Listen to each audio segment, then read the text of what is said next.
mengeluarkan emas dan melumur emas itu menjadi isu masyarakat, maka projek melumur emas berskala besar diberhentikan buat sementara waktu. Okay, hi guys, salam sejahtera. Sekarang kita bersama Datuk Abdullah Abu Bakar. Beliau lah daripada Rauk. Macam lumbung emas.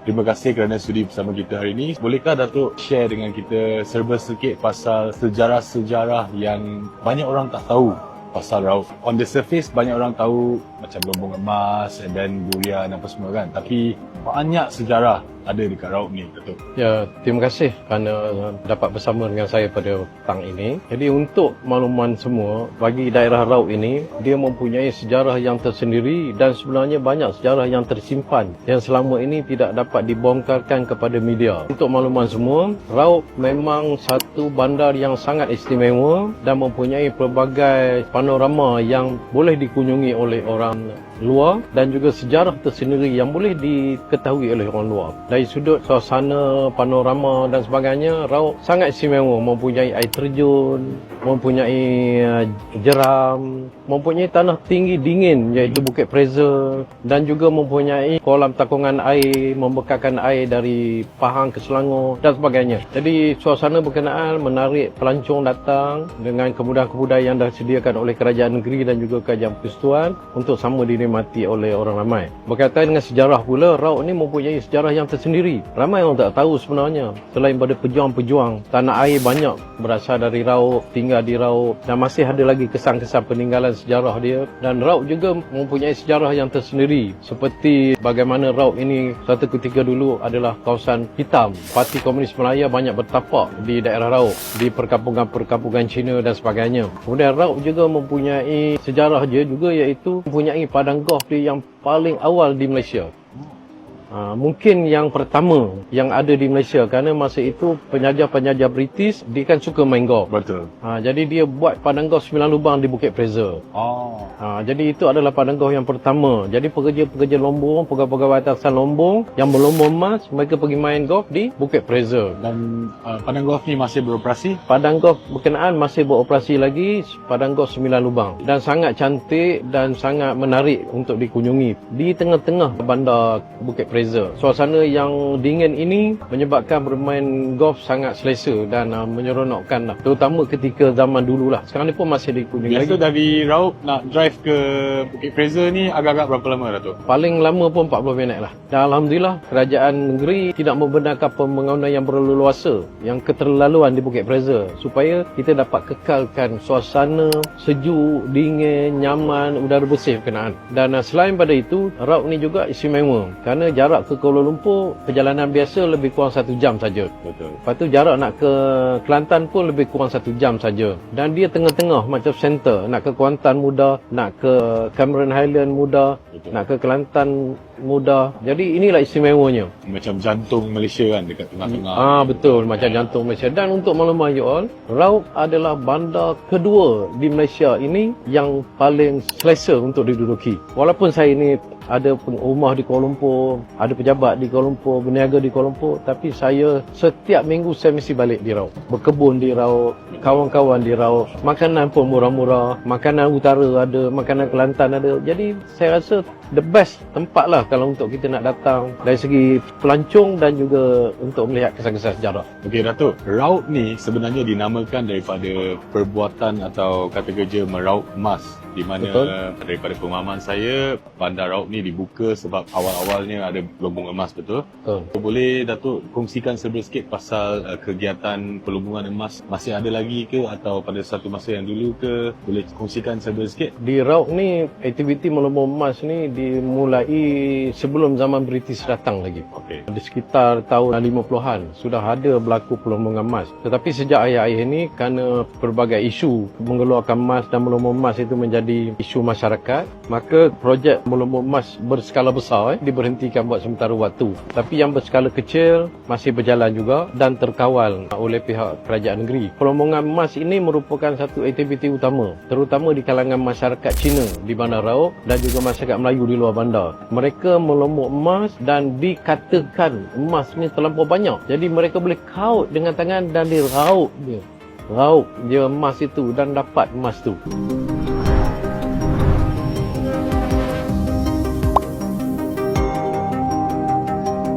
Jadi pengalaman saya sendiri pernah pergi ke tempat-tempat ini, dilihat memang ada emas itu, tapi kita bukan bidang kita, bukan pakar kita melihat sajalah emas ini yang ada dan boleh dikatakan lumayan kepada pelombor-pelombor tradisional ketika itu. Khususnya dengan harga pasaran emas sekarang yang tinggi melambung, betul tak? Ya, betul. Ya. Dan saya difahamkan kualiti emas di Raub ni sangat tinggi dan dikenaki oleh pembeli-pembeli emas daripada luar, terutama dari Kelantan, Kuala Lumpur dan sebagainya. Jadi saya nak sebutkan lagi sekali bahawa proses pelombongan emas di Raub ini sebenarnya boleh dimulakan semula asalkan tidak menjejaskan alam sekitar dan sebagainya. Dan saya yakin dan percaya, dan saya pun ada merujuk dengan buku ini yang saya simpan sebagai satu sejarah untuk diketahui oleh generasi akan datang, bahawa melumut emas ini yang ditulis oleh Victor Baby ini, dia merupakan seorang yang terlibat secara langsung dengan pelombongan emas di Raub ni. Dan kalau kerajaan berfikir perlu melombong semula dalam keadaan skala yang lebih besar, ini sudah tentu memberi pendapatan tambahan kepada penduduk tempatan. Dan kalau berhasrat untuk tidak melombong lagi, dan saya yakin kerajaan negeri akan memfikirkan untuk melaksanakan seperti adakan muzium emas dan sebagainya untuk tatapan generasi yang akan datang. Adakah lombong-lombong yang masih beroperasi lagi atau bekas lombong ada lagi ke, macam mana Datuk? Saya difahamkan lombong-lombong berkenaan sudah tidak operasi lagi. Okey. Kali terakhir saya difahamkan syarikat dari Australia menguruskan pelombongan itu. Tetapi isu dia isu alam sekitar dan juga bahan asid yang digunakan untuk memecah batu-batu untuk mendapatkan emas itu menjadi isu kepada masyarakat. Alam sekitar di sekitar Raub yang cantik ni kan? Ya, jadi mengganggu alam sekitar, maka pihak kerajaan menghentikan sementara. Tapi saya difahamkan melumut emas secara kecil-kecilan masih berjalan lagi, tapi skala besar dah tidak berjalan lagi. Dan tempat yang skala besar tu pun saya difahamkan ditutup buat sementara waktu lah. Selain daripada kegiatan melombong emas Datuk, ada juga saya dengar pasal ada satu empangan yang menyalurkan air kepada Selangor. So boleh Datuk ceritakan serba sikit pasal ni? Ya, Raub ni banyak istimewa macam saya kata tadi. Antara keistimewaan lain ialah Raub ini merupakan pembekal air mentah dari Pahang ke Langat 2. Projek Langat 2. Makna empangan Kelau ke Langat 2, Selangor, dia membekalkan air mentah sejak kira-kira 15 tahun lalu. Sudah beroperasi dan takungan air buatan manusia ini sangat luas dan peruntukan pembangunan ini ialah datang daripada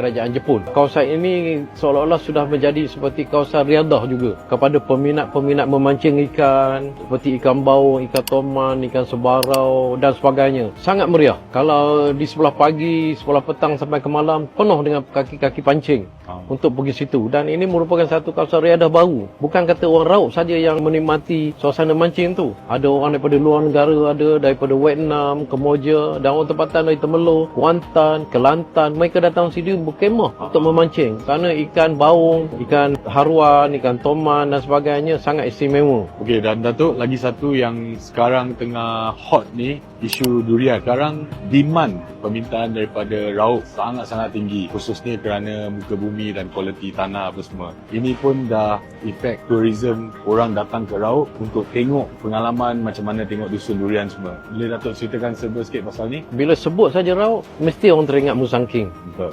Bila Musang King, mesti dari Raub. Betul. Walaupun baka Musang King yang sebenarnya bukan dari Raub, Betul. dari Gua Musang, Betul. tapi Raub mempopularkan Musang King ini. Jadi pada hari ini di Raub ni, kalau kita pergi kampung Melayu, kampung Cina, kampung India, perkampungan asli, tepi-tepi jalan penuh dengan jual durian, terutama durian Musang King. Jadi durian Musang King, durian di 24, Teka, durian kampung dan sebagainya memang popular. Tapi yang paling popular Musang King. Jadi orang ramai daripada luar akan datang berkunjung ke Raub ni semata-mata nak makan durian Musang King sahaja. Sebab durian Musang King ni semua orang tahu sangat istimewa, sangat sedap dan manis dan memenuhi cita rasa penggemar-penggemar durian. Untuk makluman semua, durian Musangking di Raub ni special, lain daripada tempat-tempat lain. Walaupun di Perak popular juga dengan durian, di Johor pun popular dengan durian, tapi durian Musangking dari Raub ni digunakan oleh Yang Maha Kaya, Yang Maha Esa, bahawa tanah di Raub ni sangat sesuai untuk durian Musangking. Bukan saja mudah hidup, subur, malahan buah dia sangat sedap dan istimewa. Jadi siapa yang nak merasa